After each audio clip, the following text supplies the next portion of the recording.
আল্লাহ পাক রব্বুল আলামিনের দরবারে কোনো মাল সম্পদ কাজে আসবে না, কোনো সন্তান আদি কাজে আসবে না। আল্লাহ পাক রব্বুল আলামিনের দরবারে কেবলমাত্র ওই ব্যক্তি কাজে আসবে যার অন্তর পরিষ্কার, যার অন্তরের মধ্যে কোনো গুনাহের দাগ নাই।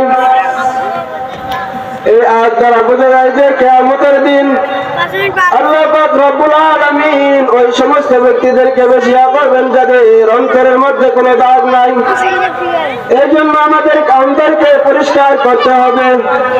অন্তরকে পরিষ্কার করতে গেলে বেশি বেশি আল্লাহ পাক রব্বুল আলামিনের জিকির করতে হবে, আল্লাহ পাক রব্বুল আলামিনের কোরআনের মাহফিলে আসতে হবে এবং আল্লাহ পাক রব্বুল আলামিনের কোরআনের কথা বেশি বেশি শুনতে হবে।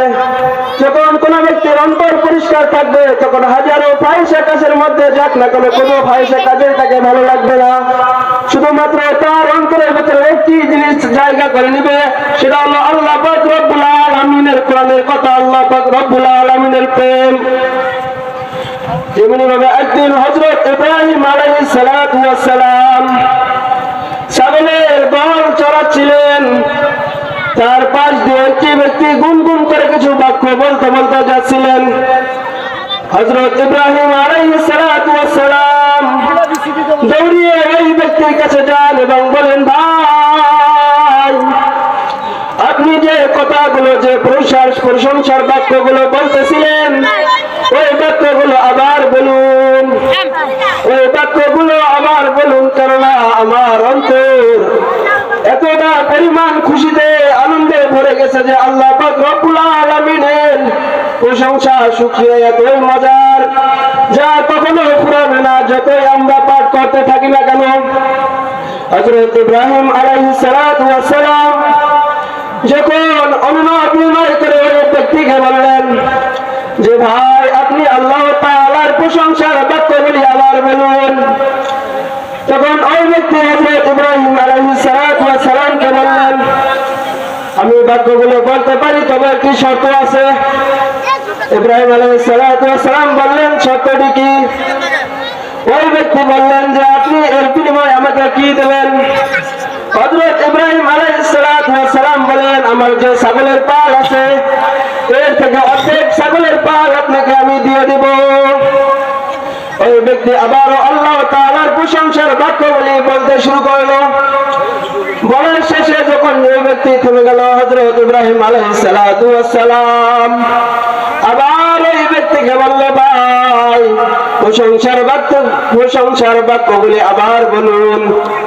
তখন ওই ব্যক্তি বলল, বলতে পারি তবে কি দেবেন আমাকে বললেন।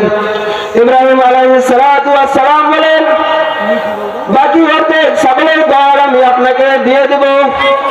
তখন ওই ব্যক্তি আবারও প্রশংসার বাক্যগুলি বলতে শুরু করলো। এমনভাবে তৃতীয়বার আবার ইব্রাহিম আলাইহিস সালাতু ওয়াস সালাম ওই ব্যক্তিকে বললেন যে ভাই প্রশংসার বাক্যগুলি আবার বলুন।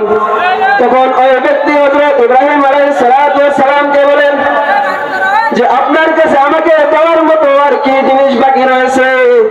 তখন হযরত ইব্রাহিম আলাইহিস সালাতু ওয়াস সালাম বলেন যে ছাগল তো আপনাকে দিয়েছি, কিন্তু ছাগল চড়ানোর চাকর তো নাই, ছাগল চড়ানোর চাকর রাখবে না, অর্থাৎ আমি আপনার ছাগল চড়ানোর চাকর হিসাবে, রাখাল হিসাবে যাব।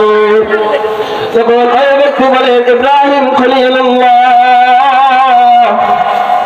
আমি হলাম আল্লাহ তাআলার প্রেরিত ফেরেশতা, আল্লাহ তাআলা আপনাকে পরীক্ষা করার জন্য আমাকে পাঠিয়েছেন।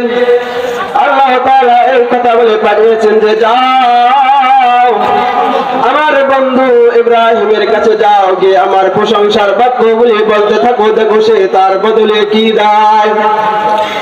এই কথা দ্বারা বোঝা যায় যে আমাদের অন্তর যদি পরিষ্কার থাকে, আমাদের দিলের মধ্যে যদি কোনো গুনাহের দাগ না থাকে, তাহলে আমরা আল্লাহ তাআলার কথাগুলো শুনতে ভালো লাগবে আমাদেরকে। তাহলে